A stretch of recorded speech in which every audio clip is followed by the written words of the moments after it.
नमस्कार दोस्तों, स्वागत है आपके एसएससी सॉल्यूशन वाले की यूट्यूब चैनल पर। दोस्तों आज हम लोग रीजनिंग का पार्ट नंबर 69 करने वाले हैं। अगर इसके पहले के पार्ट आपने नहीं देखे तो उनको जाके जरूर देख लीजिएगा, क्योंकि इस पार्ट में दोस्तों हम लोग इसमें क्या करते हैं, रीजनिंग का प्रैक्टिस करते हैं, जिसमें हम लोग सभी चैप्टरों के यूनिक क्वेश्चन शामिल करते हैं जो प्रीवियस ईयर में पूछे हुए क्वेश्चन होते हैं। दोस्तों हर बार एग्जाम में क्या होता है, रिपीटेड होते हैं। इसी प्रकार से आज की इस वीडियो हमने इस प्रकार से क्वेश्चन को शामिल किया। जैसे कि हमारा पहला क्वेश्चन जो हमारा वर्ड एनालॉजी से होने वाला है, जैसे यहाँ पे नदी का संबंध बांध से दे रखा है, सेम इसी प्रकार से यहाँ पे यातायात का संबंध किससे होगा ये आपको बताना है। और इसी प्रकार से जो हमारा एक मिसिंग नंबर से क्वेश्चन होने वाला है, यहाँ पे क्वेश्चन नंबर कौन संख्या की संख्या आपको बतानी है। और एक हमारे इसमें लेटर सीरीज का भी सवाल रहने वाला है। यहाँ पे लास्ट में क्वेश्चन मार्क है, यहाँ पे कौन से 3 अक्षर आएंगे, 3 अक्षर क्यों आएंगे, क्योंकि देखो हमारी जो सीरीज चल रही है वो 3 अक्षरों की ही चल रही है। देखो 3 अक्षर के बाद कॉमा दे रखा है, यहाँ पे 3 अक्षर के बाद कॉमा दे रखा है, यानी कि यहाँ पे क्वेश्चन मार्क हमारे कोई 3 अक्षर आएंगे, अक्षर आपको बताने हैं। तो इन सवाल करने का सीक्वेंस क्या होता है, पैटर्न क्या होता है, मात्र 2 सेकंड में कैसे सॉल्व करें, आज की वीडियो हम लोग ये बिल्कुल ट्रिक जानने वाले हैं बेसिक से। तो आइए देखते हैं दोस्तों रीजनिंग का पहला क्वेश्चन। दोस्तों पहला क्वेश्चन हमारा इस प्रकार से होने वाला है, कह रहा है निम्न 4 विकल्प में से कौन सा विकल्प नीचे दिए गए शब्दों में सार्थक क्रम में दर्शाएगी। यानी जो हमारा रीजनिंग एक सार्थक क्रम का चैप्टर होता है, मोस्ट इंपॉर्टेंट चैप्टर होता है दोस्तों। अब इस चैप्टर का आप लोग प्रश्नों को कैसे सॉल्व करेंगे, इन प्रश्नों को करने में ज़्यादातर कठिनाई भी होती है, ज़्यादातर ये प्रश्न हमारे सिंपल भी होते हैं, मात्र 2 सेकंड में सवालों को सॉल्व कर सकते हैं और रीजनिंग में अच्छा खासा स्कोर भी कर सकते हैं। लेकिन कैसे करोगे इसका आपको पहले हम तरीका बताएंगे। तो देखो यहाँ पे एक आपको प्रश्न दे रखा है, ठीक है, आपको बताना है यहाँ पे सार्थक क्रम में व्यवस्थित करना है। यानी कि यहाँ पे पौधे, फूल, पौधे, पेड़, मिट्टी, फल, बीज, अभी 5 आपको दे रखा है। अब इनको किस प्रकार में सार्थक क्रम में करोगे तो आप जानते हो सबसे पहले क्या आएगा भाई। देखो यहाँ पे पेड़ पौधा आपको समझ में आया होगा कि सबसे पहले क्या होगा, मिट्टी होगा। मिट्टी क्यों होगा भाई, देखो मिट्टी इसलिए होगा दोस्तों, सबसे पहले 3 नंबर पे आ जाएगा मिट्टी होगा। मिट्टी में क्या करोगे, मिट्टी में बीज डालोगे, तभी मिट्टी में बीज डालोगे तो क्या आएगा भाई, पौधा होगा। यानी कि सार्थक क्रम में व्यवस्थित करने में बिल्कुल पीढ़ी दर पीढ़ी चले, ठीक है। मिट्टी में क्या डालोगे, बीज डालते हैं, ठीक है। अब इसी प्रकार से बीज किस नंबर पे, 5वें नंबर, तो ऐसे लिख लेंगे। बीज के बाद क्या करोगे, तो भाई बीज के बाद वहाँ पे उगेगा पौधा, छोटा सा पौधा उगेगा ना, जो छोटा होता है उसे क्या बोलते हैं, पौधा उगता है, ठीक है। पेड़ मत बोल देना। और पौधा जो हमारे किस नंबर पे है, पौधा हमारा 1 नंबर पे, यानी कि 5, 3 के बाद 5 आएगा, 5 के बाद 1 आ जाएगा, ठीक है। अब उसके बाद देखो यहाँ पे आपका सबसे पहले आपने मिट्टी डाल दी, मिट्टी के बाद आपने क्या डाला भाई, बीज डाला, बीज डालोगे तभी वहाँ पे पौधा उगेगा। पौधे के बाद क्या बनेगा भाई, पेड़ बनेगा, ठीक है। तो यानी कि 2 नंबर आ जाएगा, उसके बाद में पेड़ बनेगा, पेड़ के बाद क्या आएगा, पेड़ के बाद देगा वो फल, ठीक है। यानी कि इस क्रम से हमारा सार्थक क्रम में व्यवस्थित हो गया। आप खुद जानते हो कि सबसे पहले हम लोग मिट्टी डालेंगे, मिट्टी के बाद बीज, मिट्टी जो होगी मिट्टी में बीज बो देंगे, बीज के बाद क्या होगा, पौधा उगेगा, पौधे से वो पेड़ बनेगा, पेड़ से क्या देगा, फल देगा। तुम्हारा सार्थक क्रम क्या बना, यानी कि हमने किस प्रकार से व्यवस्थित किया। तो आप क्या करेंगे, उनके नंबरों के यहाँ पे लिख लोगे। यानी कि सबसे पहले आपने 3 को व्यवस्थित किया, उसके बाद 5 आया, 5 के बाद क्या आया भैया, 1 आया पौधा, ठीक है। उसके बाद 2 आया, यानी कि 2 नंबर पर पेड़ था, उसके बाद क्या है 5, यानी 5वें नंबर पर फल था। तो आपके यहाँ पे एक अंक बन जाएंगे, यानी कि 3 5 1 2 5, यानी कि 3 5 1 2 5 क्या बन गया भैया आपका, 3 5 1, सॉरी यहाँ पे 5 नहीं होगा, 5 2 बार कैसे आ जाएगा, देखिए यहाँ पे ये एक मिनट ये जो फल है हमारा, फल है 4 नंबर पे, यानी कि फल को यहाँ पे नंबर देंगे 4, ठीक। इस क्रम से व्यवस्थित किया तो लास्ट में हमारा क्या आ जाएगा, फल आ जाएगा। क्योंकि जो होता है हमारा मिट्टी में बीज डालोगे, बीज से क्या बनेगा, पौधा बनेगा, पौधे से पेड़ बनेगा, फल तो पेड़ से क्या निकलेगा, फल मिलेगा, फिर फल तो सबसे बाद में मिलेगा ना, यानी कि 4 नंबर, 4 हमारे सबसे लास्ट में। आपकी यहाँ पे संख्या बन गई, क्या बन गई, 3 5 1 2 4। तो 3 5 1 2 4 जो कि देखो आपको ऑप्शन नंबर बी में दे रखा, बस इस ऑप्शन नंबर बी आपके क्या हो जाएगा, करेक्ट आंसर हो जाएगा। बिल्कुल समझ गए होंगे बेसिक कैसे हम लोग सार्थक क्रम में इनको व्यवस्थित करते हैं। अब इसी प्रकार से हम लोग क्या करेंगे, रीजनिंग का दूसरा क्वेश्चन है जो हमारा है, कह रहा है निम्न श्रेणी में लुप्त संख्या ज्ञात कीजिए। बस आपको यहाँ पे ये बताना कि यहाँ पे जो क्वेश्चन मार्क है यहाँ पे कौन सी संख्या आएगी। तो आप कुछ नहीं करेंगे, सवाल को ध्यान से देखेंगे तो आपको सीरीज दे रखी है, यानी सीरीज आपको दे रखी 27, 27 के बाद दे रखा 32, 32 के बाद आपको 30 दे रखा, 30 के बाद आपको यहाँ पे 35 दे रखा, 35 के बाद आपको 33 दे रखा। अब 33 के बाद क्या आएगा, ये आपको यहाँ पे क्वेश्चन मार्क संख्या बतानी है। तो कैसे करोगे, इन प्रश्नों का तरीका क्या होता है, तो आप क्या करोगे, देखो 27 से 32 कैसे बनना है, 32 से 30 कैसे बनना है। तो आपने सीरीज में इसमें एक चीज आपने देखी होगी, चीज क्या देखी, आप गैप से भी कर सकते हो। गैप से क्यों कर सकते हो, क्योंकि इसमें देखो संख्या जो हमारी काफी छोटी छोटी है, मतलब गायब काफी छोटा आएगा। यानी देखो 27 से 32 कैसे बना, तो आप जानते हो 27 से 32 बनाने के लिए क्या करना पड़ेगा, 27 में 5 जोड़ना पड़ेगा। अब 32 से 30 कैसे बनाओगे, तो आपका अब 32 से 30 क्या हो रहा है, यहाँ पे प्लस नहीं होगा, 32 से यहाँ पे क्या बनना भाई, 32 से यहाँ पे बनना 30, यानी कि माइनस में जा रहा है तो -2 हो रहा है। अब 30 यहाँ पे क्या हो रहा है, 35 हो रहा है भाई। 30 से 35 बनाने क्या करोगे, +5 करना पड़ेगा 30 में। अब 35 से 33 कैसे बनना है, तो आप कह दो भैया -2 करना पड़ रहा है, तभी हमारा क्या बनेगा, 35 से 33 बनेगा। तो यहाँ पे आपको एक सीक्वेंस मिलेगा, सीक्वेंस तभी मिलेगा कि देखो आप जब यहाँ पे देखोगे, यानी कि क्या हो रहा है, +5 हुआ, प्लस के बाद क्या हुआ, -2 हुआ, -2 के बाद फिर से +5 हुआ, +5 के बाद क्या हुआ, फिर से -2 हुआ, यानी -2 के बाद क्या होगा, फिर से +5 होगा। क्वेश्चन मार्क की वैल्यू निकालनी है तो आपको ये वाली गैप पता होनी चाहिए। तो ये वाला गैप हमारा आ जाएगा +5, प्लस क्यों 5 क्यों आए, क्योंकि इसमें हमारा सीक्वेंस चला, सीक्वेंस क्या चला, तो भाई +5 से -2, -2 से +5, +5 से -2, यानी कि -2 के बाद प्लस से +5 आ जाएगा। +5 आ गया, आप क्या करोगे, 33 में क्या करोगे, +5 कर दोगे, क्योंकि हम लोग +5 को जोड़ रहे हैं और -2 को क्या कर रहे हैं, घटा रहे हैं। तो भाई +5 में यहाँ का गैप आया तो क्या करोगे, 33 में +5 करोगे, तुम्हारा क्या आ जाएगा, 38 आ जाएगा, जो कि आपकी क्वेश्चन मार्क की वैल्यू हो जाएगी।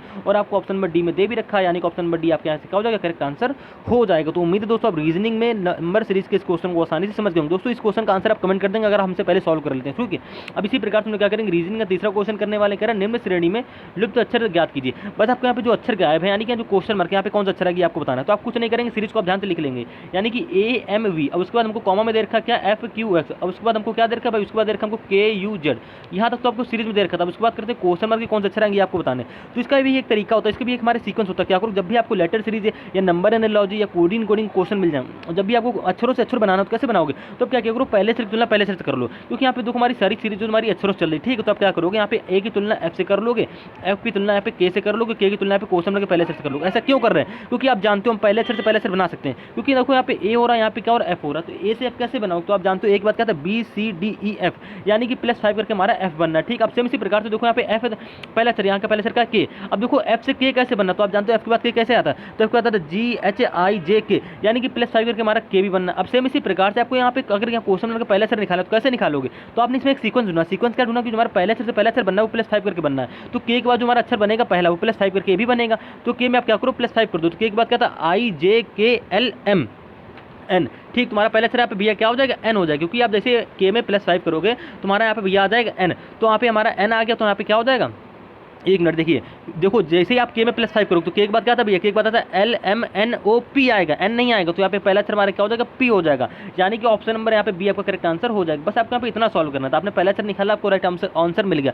क्यों मिल गया, क्योंकि हमारा पहला अक्षर पी आ रहा है और आपको किसी ऑप्शन में देखो सी डी और ए में पी नहीं दे रखा। तो ऑप्शन नंबर ए और सी डी तो आपके यहाँ से गलत हो जाएंगे। ऑप्शन नंबर बी में आपको सिर्फ आगे पी दे रखा है, बस यहीं से करेक्ट आंसर हो जाएगा। ऐसे आप प्रश्न को पेपर में सॉल्व करोगे मात्र 2 सेकंड के अंदर, ठीक। अब इसी प्रकार से हम लोग क्या करेंगे, हम आपको यहाँ पे पूरा क्वेश्चन सॉल्व करके बताएंगे। अब देखिए यहाँ पे क्या हो रहा है, एम हो रहा है। अब एम से यहाँ पे क्यू कैसे बनना है, एम से क्यू क्यों बना रहे हैं, क्योंकि हम लोग क्या है यहाँ पे एम दूसरे स्थान पे, तो हम दूसरे अक्षर बनाएंगे, ठीक है। तो यहाँ पे एम से क्यू बना लोगे, क्यू से यहाँ पे क्या बनाओगे भाई, यू बनाओगे, ठीक है। यू से यहाँ पे दूसरा अक्षर बना लोगे, पी के बाद क्या आएगा वो बनाओगे। तो हम क्या करेंगे, दूसरे से क्यों ना दूसरे से कर देंगे। अब देखो यहाँ पे एम है, यहाँ पे क्यू है, तो एम से क्यू कैसे बनना है, तो आप जानते हो देखो एम के बाद कितने बाद क्यू आता है, तो आप क्या दोगे, एन के बाद क्या आता है, NOPQ, यानी कि एम से क्यू बनना है, यहाँ पे +4 करके बन गया, ठीक। अब यहाँ पे क्या है, क्यू है, यहाँ पे क्या यू है, तो क्यू से यू कैसे बनेगा, तो आप जानते हो क्यू के बाद क्या था, RSTU, यानी कि +4 करके हमारे यहाँ पे यू भी बनना है। अगर आपको यहाँ पे दूसरा अक्षर निकालना तो कैसे निकालोगे, तो आपको क्या करना पड़ेगा, यू तो बना लिया, अब यू के बाद यू में भी क्या करना पड़ेगा, +4 करना पड़ेगा।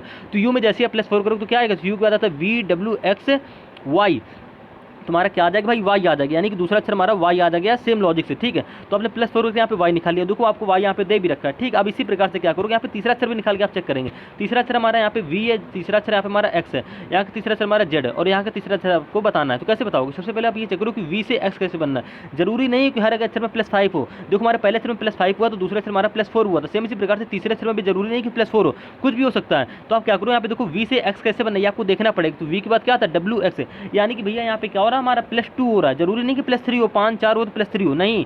यहाँ पे क्या हो रहा है, देखो वी से आपने यहाँ पे एक्स बनाया तो कैसे बनना है, +2 करके बनना, ठीक है। क्योंकि वी के बाद क्या आता है, WX आता है, तो मैं एक्स दे रखा, हमने एक्स बना लिया। अब एक्स के बाद यहाँ पे क्या दे रखा, जेड दे रखा है। तो आप जानते हो एक्स के बाद क्या था, वाई, वाई के बाद क्या था, जेड, यानी कि +2 करके बनना हमारा जेड।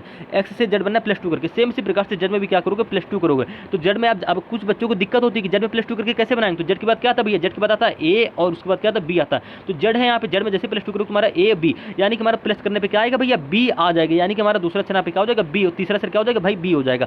तो आपने यहाँ पे तीसरे से क्वेश्चन मार्क के 3 अक्षर निकाली, क्या निकाले, PYB, और आपको देखो ऑप्शन नंबर किसमें दे रखा है, ए बी में दे भी रखा था, जो आप कुछ देर पहले ही सॉल्व कर चुके थे। तो आपको ऑप्शन नंबर यहाँ पे बी करेक्ट आंसर हो जाएगा। कैसे प्रश्न को पूरा सॉल्व करते हैं, कैसे हम लोग पेपर में करते हैं, सारा तरीका आपको इस वीडियो में हमने यहाँ इस क्वेश्चन में बता दिया। अब इसी प्रकार से आप क्या करोगे, रीजनिंग का चौथा क्वेश्चन हल करोगे, कह रहा सही विकल्प का चयन कीजिए। दोस्तों 20 क्वेश्चन है, 25 क्वेश्चन जब हमारे एग्जाम में आते हैं तो उनमें से 10 से 15 क्वेश्चन हमारे बिल्कुल ईजी मेथड के होते हैं, जिससे आप देखते ही आसानी से कर दोगे। जैसे यहाँ पे नदी के संबंध, यहाँ पे देखो बांध से आपको दे रखा है, ऐसे प्रश्नों को हम लोग वर्ड एनालॉजी के प्रश्न बोलते हैं। अब यहाँ पे नदी के संबंध बांध है, तो आप देखो नदी के संबंध किस प्रकार से बांध दे रखा है, और यहाँ पे यातायात का संबंध आपको बताना है। तो कैसे बताओगे, तो सबसे पहले आप ये देखो नदी से बांध कैसे हो रहा है। तो आप जानते हो जो नदी के ऊपर क्या होते हैं, बांध बनाए जाते हैं, यानी कि नदी के ऊपर क्या बनाए जाते हैं भैया, बांध बनाए जाते हैं। सेम इसी प्रकार से भाई यातायात के लिए क्या बनाए जाते हैं, नदी के लिए बांध बनाए जाते हैं, नदी पर बांध बनाए, ऐसा कह सकते हो, ठीक है। सेम इसी प्रकार से यातायात के लिए क्या बनाया जाता है, तो भाई यातायात के लिए ना पथ बनाई जाती है, ना गति बनाई जाती है, ना वाहन बनाए जाते हैं। यातायात के लिए बनाई जाती है सिग्नल बत्ती, जो आप चौराहे पे देखते होंगे, सिग्नल 3 कलर के, ठीक है। तो यहाँ पे क्या हो जाएगा भाई, सिग्नल बत्ती हो जाएगा। ऑप्शन नंबर डी यहाँ पे क्या हो जाएगा, आपका करेक्ट आंसर हो जाएगा इस प्रश्न के अनुसार। तो उम्मीद है दोस्तों आप रीजनिंग के इस क्वेश्चन को आसानी से समझ गए दोस्तों। हर एक प्रश्न का आंसर आप क्या करेंगे,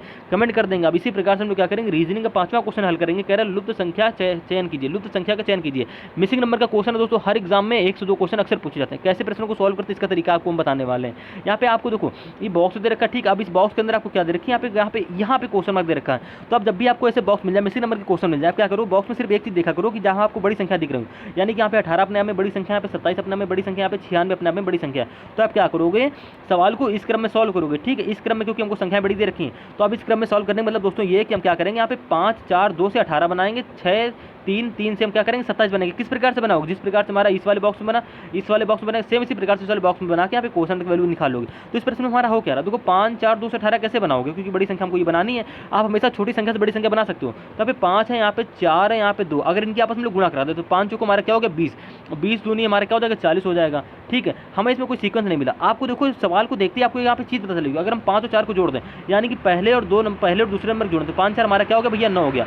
9 में इस 2 की गुणा करा दें, ठीक है, इसी भी 2 की इसमें गुणा करा दे, 9 तुम्हारा दोनों दिन क्या हो जाएगा 18 हो जाएगा। और देखो 18 आपको नीचे दे रखा है। अब सेम इसी पैटर्न इसमें भी फॉलो करना चाहिए, यानी कि क्या करोगे पहले और दूसरे यानी कि 6 और 3 को जोड़ दो, 6 3 हमारा क्या हो गया 9 हो गया। यहाँ पे ये जो 3 बचा इसकी क्या करोगे इसमें गुणा करा दो, 9 3 हमारा क्या हो गया भैया 27 हो गया। आपने देखो 27 बना लिया, जो कि देखो आपके नीचे दे रखा है। सेम इसी पैटर्न के आधार पर आपको यहाँ पे 12 4 यहाँ पे इसकी गुणा करानी पड़ेगी। अब इस वालों कैसे करो, तो आप पहला दूसरा नंबर यहाँ पे क्या है 12, यानी कि 12 और यहाँ पे क्या 4, ठीक है, दूसरा नंबर 4 था, 12 4 हमारे क्या होगा 16 हो गया। इसमें गुणा किसी करानी है यहाँ पे क्वेश्चन मार्क की, तो भाई क्वेश्चन मार्क की संख्या तो पता नहीं, तो क्या करोगे यहाँ पे क्वेश्चन मार्क की ही गुणा करा दोगे। अब कैसे सॉल्व करोगे, आपको अगर क्वेश्चन मार्क वैल्यू निकालनी 16 गुणे क्वेश्चन मार्क कर लो, बराबर के क्या रख लो यहाँ पे 96 रख लो। तो आप क्या करोगे इसको सॉल्व कर लोगे। तो यहाँ पे क्वेश्चन मार्क ऐसे रखोगे, बिल्कुल बच्चों वाला तरीका बताते हैं। यहाँ पे 96 बटे क्या होता है 16 हो जाएगा। तो 16 की भाग जैसे 96 में तुम्हारा क्या आ जाएगा 6 आ जाएगा, यानी कि क्वेश्चन मार्क अगर 6 होगा तो 12 4 16 हो जाएगा। 16 में हम जानते, आप डायरेक्टली कर सकते हो कि 16 में डायरेक्ट हम 6 की गुणा, हमको बनाना है 96, तो आप जानते हो 16 में अगर हम लोग 6 की गुणा कर दो हमारा 96 बन जाएगा, यानी कि क्वेश्चन मार्क देखिए 6 होगा तभी हमारे यहाँ पे 96 बनेगा। तो उम्मीद है दोस्तों आप रीजनिंग इस प्रश्न को आसानी से समझ गए और ऑप्शन नंबर डी यहाँ पे करेक्ट आंसर हो जाएगा, जो आप बिल्कुल बेसिक मेथड से भी कर सकते हो और पहले भी समझ के ही कर सकते हो, क्योंकि आप जानते हो 16 से हमारे क्या होता है 96 होता है। अब इसी प्रकार से क्या करोगे, रीजनिंग का जो हमारा 6वां क्वेश्चन है, कह रहा है यदि a बराबर 2 है, b बराबर 4 है, c बराबर 6 और d बराबर 8 है, e बराबर 10 है तथा आगे इसी प्रकार हो तो हीट को किस प्रकार लिखेंगे। अब ये क्वेश्चन आपके लिए थोड़ा सा इंटरेस्टिंग होने वाला है। और कैसे क्वेश्चन को सॉल्व करोगे, आपको कुछ नहीं करना। यहाँ पे देखो a बराबर 2 b बराबर 4 है, यानी कि जिसका मान हो रहा है लगातार बढ़ता चला जा रहा है, यानी कि a का मान यहाँ पे आपको 2 दे रखा है, ठीक है, b का मान क्या हो गया 4 दे रखा है, 4 के बाद क्या c का मान हमको दे रखा है 6 और d का मान हमको भैया दे रखा है 8 दे रखा है और e का मान यहाँ पे दे रखा है 10। ठीक है, क्या हो रहा है नंबर जो हो रहे हैं अनुसार हमारे क्या हो रहा है बढ़ते चले जा रहे हैं, यानी कि ई के बाद एफ का मान निकालो, जी का मान निकालो, एच का मान निकालो और I J K L M N O P Q R S T, T तक का मान निकालने। टी के मान तक क्यों निकालो, क्योंकि देखो पे एच हमको कोड किसका बनाना है एच ई ए टी, इसका कोड बनाना। तो कैसे बनाओगे, तो आपको हर एक अक्षर में क्या करनी +2 करती चली जानी। ठीक है, आप ऐसे भी कर सकते हो कि इनकी प्लेस वैल्यू में 2 की गुणा कराते हुए चले जाओ। यानी देखो अब यहाँ पे कैसे करना है, देखो यहाँ पे ए की प्लेस वैल्यू क्या होती है 1 होती है, 1 में 2 की गुणा करा दी 2 बना लिया। ठीक है, यहाँ पे बी की प्लेस वैल्यू क्या होती है 2 होती है, 2 में 2 की गुणा करा दो। यहाँ पे सी की प्लेस वैल्यू क्या होती है 3 होती है, इसमें भी 2 की गुणा करा दो। डी की प्लेस वैल्यू क्या होती है 4 होती है, यानी कि हमने 4 में क्या करी 2 की गुणा करी तो हमारा 8 बन गया। ई की प्लेस वैल्यू क्या होती है 5 होती है, 5 में भी 2 की गुणा करो 10 बन गया। एफ की जो प्लेस वैल्यू क्या होती है भाई 6 होती है, 6 में क्या करोगे 2 की गुणा करा दो तुम्हारा 12 बन जाएगा। ठीक है, सेम इसी प्रकार से आपको यहाँ क्या करनी है, हर मतलब हर एक की प्लेस वैल्यू में उसकी 2 की गुणा करा देनी और आपका यहाँ पे क्या बन रहा है ये अक्षर बन जा रहा है। जैसे ई से एफ कैसे, ई से 10 कैसे बना, तो आप जानते हो ई की प्लेस वैल्यू हमारी क्या होती है 5 होती है, यानी कि 5 में 2 की गुणा करा दो तुम्हारा 10 बन गया। डी की प्लेस वैल्यू 4 होती है, 4 में 2 की गुणा करा दी तुम्हारा 8 बन गया। ये लॉजिक हमारा इसमें लग रहा है। तो आपको एच ई ए टी की अगर प्लेस वैल्यू पता हो, क्योंकि आप अगर ऐसे करोगे कि एफ जी एच सबकी ऐसे निकालोगे तो आपको काफी टाइम जाएगा। आप क्या करो एच की प्लेस वैल्यू आपको पता होनी चाहिए, तो आप जानते हो एच की प्लेस वैल्यू तुम्हारी 8 है, यानी कि 8 में 2 की गुणा करा दो तो आपका कोड बन जाएगा 16। जिस प्रकार से ए बराबर 2 दिया, बी बराबर 4 दिया गया, सेम इसी प्रकार से आपका एच बराबर क्या आ गया 16 आ गया। अब यहाँ पे ई है, तो आप जानते हो ई की प्लेस वैल्यू क्या होती है, देखो आपको यहाँ पे ई दे रखा है, लेकिन आप जानते हो ई की प्लेस वैल्यू क्या होती है 5 होती है, 5 में 2 की गुणा कराओगे सेम पैटर्न से तो आपका आ जाएगा 10। और देखो आपको ई बराबर यहाँ पे 10 दे भी रखा है, तो आपने ई बराबर निकाले 10। अब यहाँ पे ए है, तो ए की प्लेस वैल्यू क्या होती है 1 होती है, 1 में 2 की गुणा कराओ तुम्हारा क्या आ जाएगा 2 आ जाएगा। ठीक है, एक मान 2 हो गया। अब यहाँ पे टी है, भाई ऐसे सीक्वेंस से करते हो तो आप काफी टाइम जाता है। आप क्या करोगे डायरेक्ट आपको पता है टी की प्लेस वैल्यू क्या होती है भैया हमारी, टी की प्लेस वैल्यू होती है हमारी 20, 20 में भी क्या करोगे 2 की गुणा करा दोगे तो 20 दूनी हमारे क्या हो जाएगा 40 हो जाएगा। अब इन्हीं संख्याओं को एक साथ रख लो, एक साथ रखने पर हमारा क्या संख्या बन जाएगी 16 10 2 40। तो 16 10 2 40 आपको देखो ऑप्शन नंबर सी में दे रखा है, यानी कि ऑप्शन नंबर सी आपका यहाँ पे क्या हो जाएगा सिर्फ करेक्ट आंसर हो जाएगा। कैसे हुआ आप समझ गए। उम्मीद है दोस्तों आप रीजनिंग इस क्वेश्चन को समझ गए। ऐसे क्वेश्चन हमारे एसएससी सीजीएल एमटीएस जीडी में अक्सर पूछे जाते हैं, आप किसी भी अनदर गवर्नमेंट एग्जाम की तैयारी करो सभी परीक्षाओं में पूछे जाते हैं। अब इसी प्रकार से आपको देखो अगला क्वेश्चन जो है 7वां क्वेश्चन होने वाला है, सही वेन आरेख का चयन कीजिए। आपको कुछ नहीं करना है, देखो भेड़ियों जानवरों और हाथियों के बीच में संबंध बताना। कैसे वेन डायग्राम बनेगा, तो देखो भेड़िए और हाथी क्या होते हैं जानवर ही होते हैं, और यहाँ पे हमको एक वर्ग दे रखा है यानी जानवर, जो हमारे ये देखो ये जो वाला गोला हो जाएगा हमारा हो जाएगा जानवर का। ठीक है, अब भाई जानवर हो गए मान लिया आपने, ठीक है जानवर हो गया। अब बात करते हैं भैया जो ये भेड़िया होता है ये हाथी होते हैं, तो ये जानवरी वर्ग के अंदर आते हैं, यानी कि भेड़िया अलग जानवर होता है और हाथी हमारा क्या होता है अलग जानवर होता है। तो ये हमारा हो जाएगा भेड़िया और ये हो जाएगा हमारा हाथी, यानी कि इस प्रकार से वेन डायग्राम बनेगा, जो कि देखो आपको ऑप्शन नंबर ए में दे रखा है, यानी कि ऑप्शन नंबर ए आपके यहाँ से करेक्ट आंसर हो जाएगा। मात्र 2 सेकंड का क्वेश्चन था यार दोस्तों, ऐसे क्वेश्चन आपके एग्जाम में अच्छा स्कोर करने के लिए एग्जामिनर पूछ लेता है। ठीक है, आपको आने चाहिए बस यहाँ पे वर्ग पता होना चाहिए कौन से वर्ग किस प्रकार से हो रहा है, तो आपको यहाँ पे इसमें बेसिक नॉलेज इसमें होना जरूरी है। अब इसी प्रकार से हम लोग क्या करेंगे, रीजनिंग 8वां क्वेश्चन करेंगे। कह रहा है दिए गए विकल्प में से उसे चुनिए जो अन्य 3 से भिन्न हो। बस आपको यहाँ पे बताना है कि विषम शब्द चुनना कुल मिला के। यहाँ पे 3 शब्द हमारे क्या होंगे, एक तरीके से होंगे, एक ही अर्थ प्रकट कर रहे होंगे, लेकिन जो हमारा चौथा शब्द होगा, चौथा शब्द का मतलब नहीं कि यहाँ पे ऑप्शन नंबर डी सही हो जाए, जरूरी नहीं है, कहीं भी ऑप्शन दे सकता है, आपको बस समझना है। अर्थ को पहले पढ़िए, शब्दों को पढ़िए। यहाँ पे आत्मीयता, आसक्ति और मित्रता, आप इन तीनों शब्दों को देखेंगे, तीनों का मतलब एक ही आपको अर्थ प्रकट कर रहा होगा, ठीक है। मित्रता, आसक्ति मतलब पॉजिटिव अर्थ प्रकट कर रहा है, लेकिन जो हमारे यहाँ पे शत्रुता है, यहाँ पे क्या अपोजिट अर्थ प्रकट कर रहा है, यानी कि ऑप्शन नंबर डी यहाँ पे क्या हो जाएगा, असंगत विकल्प हो जाएगा, जो अन्य तीनों से क्या है, भिन्न है। तो ऑप्शन नंबर डी आपके क्या हो जाएगा, करेक्ट आंसर हो जाएगी। ऐसे क्वेश्चन भी आपके एग्जाम में अक्सर पूछे जाते हैं, तो आप इन प्रश्नों को भी समझिएगा और इसका भी आंसर कमेंट करिएगा। अब मोस्ट इंटरेस्टिंग और थोड़ा सा कठिन सवाल आ गया यहाँ पे, टाइम टेकिंग वाला सवाल आ गया। कह रहा है क्वेश्चन नंबर 9 क्या कह रहा है, यदि घटाव का अर्थ भाग है, जोड़ का अर्थ गुणा है, भाग का अर्थ घटाना है, गुणे का अर्थ जोड़ना है, तो निम्नलिखित में कौन सा समीकरण सही होगा। तो ऑप्शन नंबर ए आपका गलत हो जाएगा। सबसे पहले ऐसे क्वेश्चन हमारे टाइम टेकिंग क्वेश्चन होते हैं, कैसे सॉल्व करते हैं, ये गलत क्यों हो रहा है, क्योंकि देखो इसमें मैं कहीं भी बराबर नहीं देखा, तो ठीक है, आप ऐसे भी क्वेश्चन को सॉल्व करेंगे, ऑप्शन चेक करेंगे, ऑप्शन नंबर ए आपका गलत हो जाएगा। ठीक, अब बात करते हैं ऑप्शन नंबर बी की। अब बी क्यों गलत होगा, देखो ऑप्शन नंबर बी अभी हम बता नहीं सकते, कुछ कह नहीं सकते हैं। अब यहाँ पे ऑप्शन नंबर डी भी आपका गलत होगा, क्यों, क्योंकि देखो भाग के साइन यहाँ पे 2 बार दे रखे हैं, जब भी आपको मतलब 2 बार चिन्ह दे दिए तो वो ऑप्शन भी आपका तो गलत होने के चांस होते हैं। तो ऑप्शन नंबर डी भी आपका खत्म हो गया। अब बात करते भैया ऑप्शन नंबर बी और सी। अब इन दोनों में ऑप्शन कैसे पहचाना, समझ में आ रहा है कैसे पहचाना, इसमें भाई बराबर का साइन है, इसलिए ऑप्शन ये गलत हो गया। इसमें हमारे 2 जगह भाग की चिन्ह, यानी कि ऑप्शन भी गलत हो जाएगा। अब बात करते हैं ऑप्शन नंबर बी और सी, इन दोनों में कोई एक ऑप्शन सही होने वाला। अब कैसे पहचानेंगे, तो आप क्या करोगे, ऑप्शन नंबर बी चेक करो। सबसे पहले चेक करने के लिए आपको क्या करना पड़ेगा, दुकान जहाँ पे घटाव का अर्थ क्या है, भाग है, तो आपके पहले इसके जो कंडीशन आपको दे रखी है, यानी कि जहाँ पे माइनस होगा वहाँ पे क्या लगाना, भाग है, यानी कि भाग का चिन्ह लगा देना। ठीक है, जोड़ का अर्थ क्या है, गुणा, जहाँ पे जोड़ होगा वहाँ पे गुणे का साइन लगा देना, ध्यान से देखिएगा। और भाग का अर्थ घटाना, जहाँ पे भाग होगा वहाँ पे हमको क्या लगाना, घटाने का साइन लगाना। और गुणे का अर्थ है जोड़ना, जहाँ पे गुणा होगा वहाँ पे आपको क्या लगाना, जोड़ना लगाना। ये कंडीशन आपको अप्लाई करनी इन तीनों में। मतलब यहाँ पे देखिए, अब यहाँ पे 16 गुणे 14, यानी कि देखो अब कैसे सॉल्व करते हैं, तरीका जानिए 16। अब पहले हम ऑप्शन में बी आपको चेक करके बताते हैं, ठीक है, थोड़ा सा टाइम जाएगा, लेकिन समझिएगा। यहाँ पे क्या 16 के बाद क्या दे रखा आपको, यहाँ पे गुणे 14 दे रखा, ठीक है, गुणे का साइन। अब गुणे की जगह आपको क्या लगाना, प्लस लगाना, तो आपने क्या लगाना, प्लस लगाया, ठीक है, आपने 14 लिख लिया। हम आपको लिख के बता रहे हैं, यहाँ पे माइनस 14 के बाद क्या, माइनस से लगाना आपको भाग का चिन्ह, इसके बाद क्या 24 है, ठीक है, 24 लगाया। उसके बाद यहाँ पे 24 को क्या, भाग का चिन्ह, भाग की जगह क्या लगाना है आपको, माइनस लगाना है, तो यहाँ पे क्या आ जाएगा भैया, हमारा 18 आ जाएगा। अब बात करते हैं इसी प्रकार से प्लस। अब प्लस क्या है, प्लस की जगह क्या लगाना है आपको, गुणा, तो यहाँ पे प्लस की जगह आ जाएगा गुणा, और बराबर लिख दो 12, यहाँ पे 12 आ जाएगा, बराबर में आ जाएगा -2। तो आप इस इक्वेशन को सॉल्व करोगे तो आपका -2 यहाँ पे हल होकर आना चाहिए, तभी आपका ऑप्शन नंबर बी करेक्ट होगा। लेकिन आपके यहाँ पे -2 नहीं आएगा, ठीक है, आप समझ गए होंगे देखते ही, क्योंकि देखो भाई 24 की भाग 14 में करोगे नहीं जा रही, पॉसिबल ही नहीं। अब अगर अपॉन में कर दे तो 1/24 हो जाएगा, लेकिन आपके यहाँ पे -2 किसी प्रकार से नहीं आएगा। आप ऐसे क्वेश्चन का कैलकुलेशन को देख के समझेंगे। तो ऑप्शन नंबर बी, ए, बी और हमारा डी भी गलत होगा। ऑप्शन नंबर सी देखिए कैसे सही होगा, यहाँ पे क्या है, आप समीकरण लिखेंगे 24 है, 24 के बाद क्या माइनस है, तो आप देखो यहाँ पे माइनस से क्या बोला, तो भाग है, देखो घटाव करते क्या भाग, तो आप घटाव की जगह क्या लगाओगे, भाग का साइन लगा लोगे, ठीक है, बराबर लिख लोगे 12। अब यहाँ पे देखो क्यों सही हो रहा है, जब भी आपको क्या करोगे हमेशा भाग वाला चिन्ह रख के देखा करो। अब यहाँ पे देखो माइनस से क्या लगाना, भाग का चिन्ह लगाना, तो आप जैसे 12 की भाग 24 में चली जाएगी, यानी कि भैया ऑप्शन नंबर सी आपका करेक्ट आंसर हो जाएगा। ऐसे ऑप्शनों को चेक करेंगे, लेकिन आपको हम पूरा क्वेश्चन थोड़ा सा सॉल्व करके बता देते हैं, ठीक है, इसीलिए लास्ट में क्वेश्चन लेके आए। अब यहाँ पे माइनस से आपने भाग से लगाया, बराबर लिख दिया, 12 लिख दिया। अब यहाँ पे प्लस है, देखो 12 के बाद क्या प्लस है, तो आप देखो प्लस के क्या लगाना, तो आप देखो यहाँ पे लिखा है आपको प्लस के जोड़ना, देखो यहाँ पे जोड़ का अर्थ है गुणा, आपको प्लस लगाना गुणा, ठीक है, आपको प्रश्न में पूरा दे रखा, हमने थोड़ा इरेज कर दिया, आप इसको देखिएगा।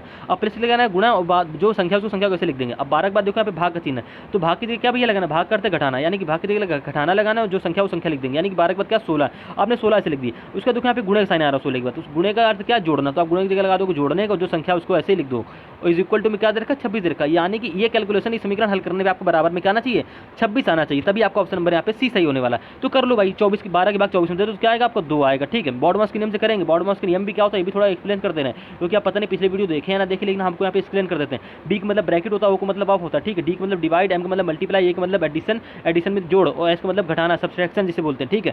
तो इसमें बी ओ का तो मतलब रूल खत्म हो जाएगा, क्यों, क्योंकि इसमें ब्रैकेट और ऑफ का कहीं संबंध है नहीं, यहाँ पे डिवाइड, मल्टीप्लाई, एडिशन और सबट्रैक्शन का रूल लगने वाला है। तो सबसे पहले आप करोगे डिवाइड के बाद मल्टीप्लाई करोगे, तो डिवाइड कर दिया हमारा 2 आ गया, गुणे में क्या लगा दिया 12 था, 12 से लगा दिया, माइनस के यहाँ पे 16 प्लस का 18 इज इक्वल टू आपने क्या लिखा 26 लिखा। आपको प्रूव करना है कि बराबर में 26 आ रहा नहीं आ रहा, बिल्कुल बेसिक से कैलकुलेशन बता रहा हूं, तो ध्यान से समझिएगा, ठीक है। अब क्या करोगे गुणे, यानी कि 12 दूनी हमारा क्या हो गया 24 हो गया, 24 माइनस 16 प्लस का क्या हो जाएगा 18, ठीक है। अब आपको इतना हल करने पे आपका यहाँ पे देखो बराबर में 26 आ रहा है नहीं आ रहा, मतलब यहाँ पे अब 24 आप क्या करोगे जोड़ करोगे, यानी 24 और 18 जोड़ लो, तो 24 18 हमारा क्या होता है भैया 24 8 4 हो गया हमारा 12, 2 1 3 1 4, 24 18 हो गया हमारा 42, 42 में 16 घटाओगे तो हमारा क्या आएगा, तो भैया 42 में 16 घटाओगे तो हमारा आएगा 26, जो कि देखो इज इक्वल टू आपका 26 इधर भी 26 आ गया, इधर भी 26 आ गया, यानी कि ऑप्शन नंबर सी में कंडीशन हमारी सेटिस्फाई कर रही है। ऑप्शन नंबर सी आपका यहाँ पे करेक्ट आंसर हो जाएगा। कैसे प्रश्नों को सॉल्व करते हैं, कैसे हम लोग ऑप्शनों को पहचानते हैं, पूरा तरीका इस क्वेश्चन में हमने बता दिया। तो उम्मीद है दोस्तों आप रीजनिंग के इस क्वेश्चन को आसानी से समझ गए होंगे। अब इसी प्रकार से हम लोग रीजनिंग का आखिरी क्वेश्चन करने वाले मोस्ट इंपॉर्टेंट क्वेश्चन कह रहा है सही विकल्प का चयन कीजिए। इस प्रकार के क्वेश्चन को हम लोग लेटर एनालॉजी के क्वेश्चन बोलते हैं। इससे पहले आपने लेटर सीरीज के क्वेश्चन किया होगा, देखो किस प्रकार से किया। आपने क्या करी थी, पहले से तुलना पहले से करी थी,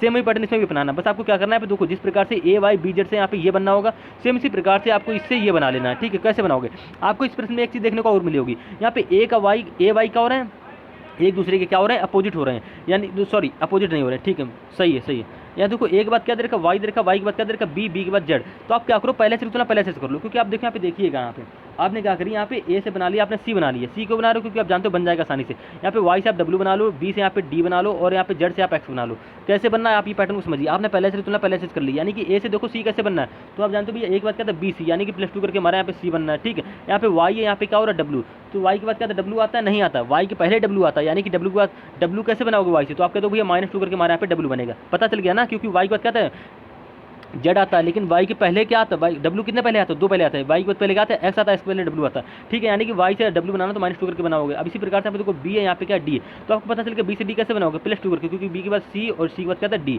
तो +2 करके हमारा डी बन गया। आपको इसमें एक सीक्वेंस मिल गया होगा, लेकिन आप क्या करो, यहाँ पे जेड से भी एक्स बना लो। तो जेड से एक्स कैसे बनाओ, तो जेड के पहले क्या आता है, वाई, वाई के पहले क्या आता है, एक्स आता है, यानी कि जेड से अगर आपको एक्स बनाना तो -2 करके बनाना होगा।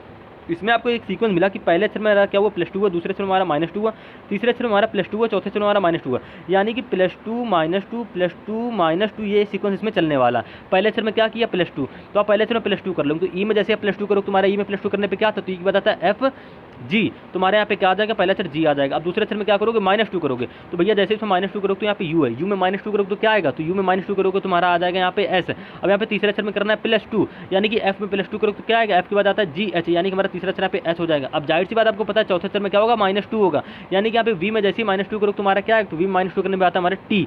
ठीक है, यानी कि हमारा जो अक्षर निकल गया आगे G S H T, G S H T, जो कि देखो आपको ऑप्शन नंबर किसमें दे रखा, ए में दे भी रखा, जी SHT आपको ऑप्शन नंबर में दे रखा, बस इस ऑप्शन नंबर क्या हो जाएगा, आपका करेक्ट आंसर हो जाएगा। तो उम्मीद है दोस्तों आप रीजनिंग में लेटर एनालॉजी के इस क्वेश्चन को आसानी से समझ गए। दोस्तों आज की वीडियो में हमने 10 प्रश्नों को सॉल्व किया, जो आपके एग्जाम ओरिएंटेड बहुत ही इंपॉर्टेंट प्रश्न थे, प्रीवियस ईयर के आधारित क्वेश्चन थे। ऐसे क्वेश्चन आपके सभी गवर्नमेंट परीक्षाओं में पूछे जाते हैं, चाहे आप किसी भी गवर्नमेंट एग्जाम की तैयारी करो। तो उम्मीद है दोस्तों आप सभी प्रश्नों को सॉल्व किए होंगे, हर एक क्वेश्चन का आंसर भी कमेंट कर देंगे।